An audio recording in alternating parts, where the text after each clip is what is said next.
Hey guys, hope you are healthy and fabulous today. I'm Susie and I'll be reading Acts 22 through 24. Um, and if you haven't read this before, this is where Paul addresses his accusers that want him arrested and actually killed. And this is at the beginning of his ministry. So it's just kind of crazy that just from the beginning of when he was given his purpose, he was starting out with challenges. But it's encouraging that he was able to face his challenges head on and stay strong in his faith. I should start by saying Oil for the Journey follows the Bible reading plan from Bridges for Peace. And here's Acts 22. Brothers and fathers, listen now to my defense. When they heard him speak to them in Aramaic, they became very quiet. Then Paul said, I am a Jew, born in Tarsus of Cilicia, but brought up in the city. I studied under Gamaliel and was thoroughly trained in the law of our ancestors. I was just as zealous for God as any of you are today. I persecuted the followers of this way to their death, arresting both men and women and throwing them into prison, as the high priest and all the council can themselves testify. I even obtained letters from them to their associates in Damascus and went there to bring these people as prisoners to Jerusalem to be punished. About noon, as I came near Damascus, suddenly a bright light from heaven flashed around me. I fell to the ground and heard a voice say to me, Saul, Saul, why do you persecute me? Who are you, Lord? I asked. I am Jesus of Nazareth, whom you are persecuting, he replied. My companions saw the light, but they did not understand the voice of him who was speaking to me. What shall I do, Lord? I asked. Get up, the Lord said, and go into Damascus. There you will be told all that you have been assigned to do. My companions led me by the hand into Damascus, because the brilliance of the light had blinded me. A man named Ananias came to see me. He was a devout observer of the law and highly respected by all the Jews living there. He stood beside me and said, Brother Saul, receive your sight. And at that very moment I was able to see him. Then he said, The God of our ancestors has chosen you to know his will and to see the righteous one and to hear words from his mouth. You will be his witness to all people of what you have seen and heard. And now, what are you waiting for? Get up, be baptized, and wash your sins away, calling on his name. When I returned to Jerusalem and was praying at the temple, I fell into a trance and saw the Lord speaking to me. Quick, he said, leave Jerusalem immediately, because the people here will not accept your testimony about me. Lord, I replied, these people know that I went from one synagogue to another to imprison and beat those who believe in you. And when the blood of your martyr Stephen was shed, I stood there, giving my approval and guarding the clothes of those who were killing him. Then the Lord said to me, Go, I will send you far away to the Gentiles. The crowd listened to Paul until he said this. Then they raised their voices and shouted, Rid the earth of him, he is not fit to live. As they were shouting and throwing off their cloaks and flinging dust into the air, the commander ordered that Paul be taken into the barracks. He directed that he be flogged and interrogated in order to find out why the people were shouting at him like this. As they stretched him out to flog him, Paul said to the centurion standing there, Is it legal for you to flog a Roman citizen who hasn't even been found guilty? When the centurion heard this, he went to the commander and reported it. What are you going to do? He asked. This man is a Roman citizen.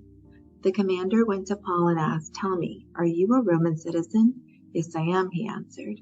Then the commander said, I had to pay a lot of money for my citizenship. But I was born a citizen, Paul replied. Those who were about to interrogate him withdrew immediately. The commander himself was alarmed when he realized that he had put Paul, a Roman citizen, in chains. The commander wanted to find out exactly why Paul was being accused by the Jews. So the next day he released him and ordered the chief priests and all the members of the Sanhedrin to assemble. Then he brought Paul and had him stand before them. Paul looked straight at the Sanhedrin and said, My brothers, I have fulfilled my duty to God in all good conscience to this day. At this, the high priest Ananias ordered those standing near Paul to strike him on the mouth. Then Paul said to him, God will strike you, you whitewashed wall. You sit there to judge me according to the law, yet you yourself violate the law by commanding that I be struck. Those who were standing near Paul said, How dare you insult God's high priest? Paul replied, Brothers, I did not realize that he was the high priest, for it is written, Do not speak evil about the ruler of your people.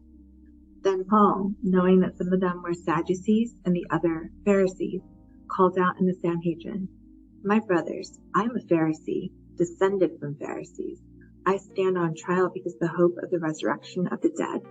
When he said this, a dispute broke out between the Pharisees and Sadducees, and the assembly was divided.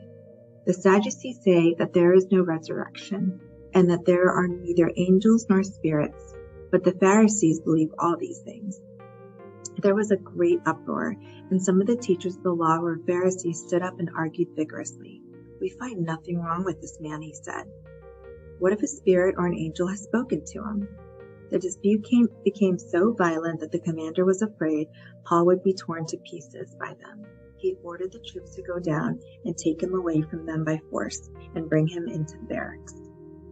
The following night, the Lord stood near Paul and said, Take courage. As you have testified about me in Jerusalem, so you must also testify in Rome. The next morning, some Jews formed a conspiracy and bound themselves with an oath not to eat or drink until they had killed Paul. More than 40 men were involved in this plot. They went to the chief priests and to the elders and said, We have taken a solemn oath not to eat anything until we have killed Paul. Now then, you and the Sanhedrin petition the commander to bring him before you on the pretext of wanting more accurate information about this case. We are ready to kill him before he gets here. But when the son of Paul's sister heard of this plot, he went into the barracks and told Paul. Then Paul called one of the centurions and said, Take this young man to the commander. He has something to tell him. So he took him to the commander. The centurion said, Paul, the prisoner sent for me and asked me to bring this young man to you because he has something to tell you. The commander took the young man by the hand, drew him aside, and asked, What is it you want to tell me? He said, Some Jews have agreed to ask you to bring Paul before the Sanhedrin tomorrow on the pretext of wanting more accurate information about him. Don't give in to them, because more than 40 of them are waiting in ambush for him.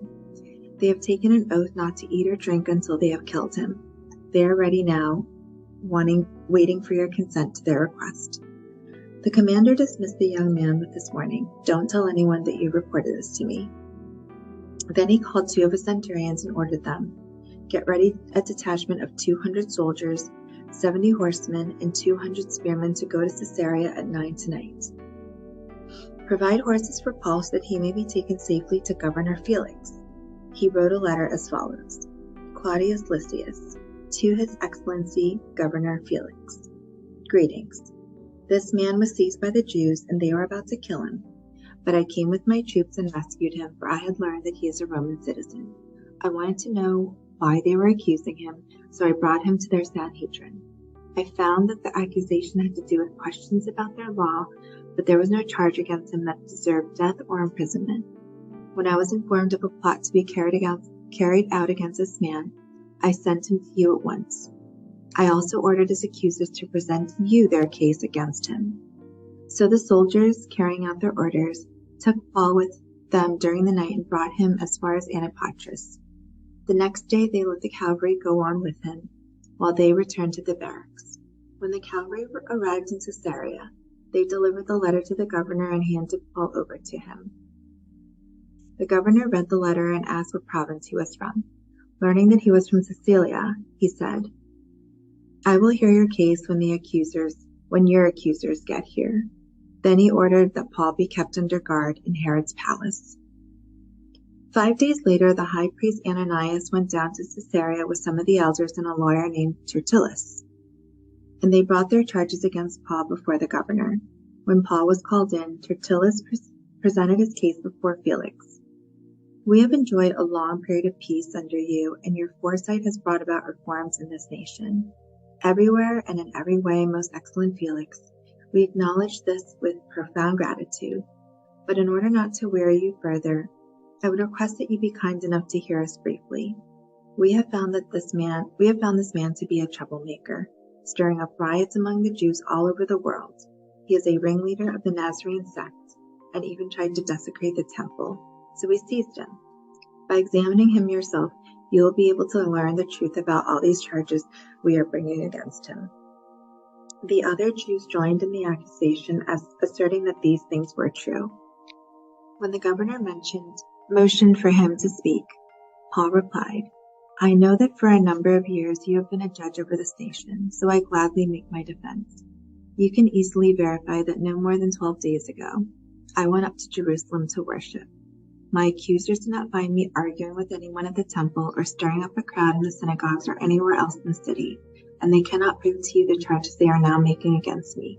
However, I admit that I worship the God of our ancestors as a follower of the way, which they call a sect. I believe everything that is in accordance with the law and that is written in the prophets. And I have the same hope in God as these men themselves have, that there will be a resurrection of both the righteous and the wicked.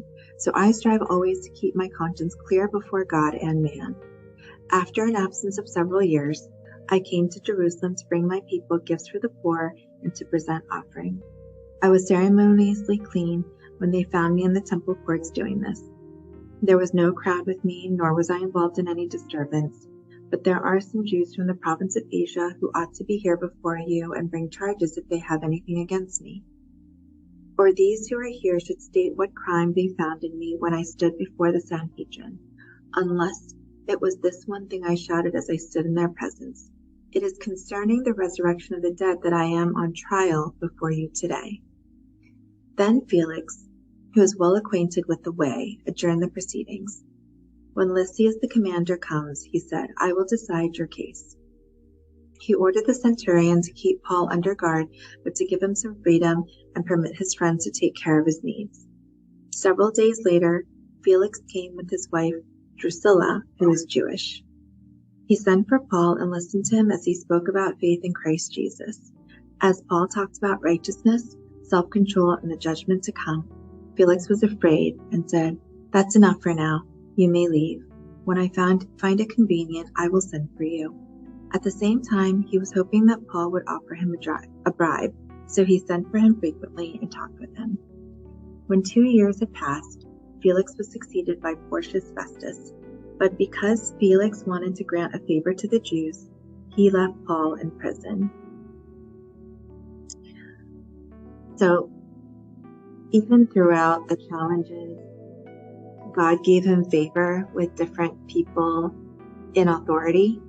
And it's easy to sort of miss some of God's favor and some of his blessings sometimes when we're going through these challenges. But my prayer for you is that if you are going through a difficult challenge or a situation in your life, as my family is, I think we're mostly through it now, but we've seen the hand of God all throughout the challenges, and it's made us stronger in our faith and stronger as a family. So I pray the same for you. I pray that this was a blessing for you and a reminder that you are chosen, you are loved, and that God is with you.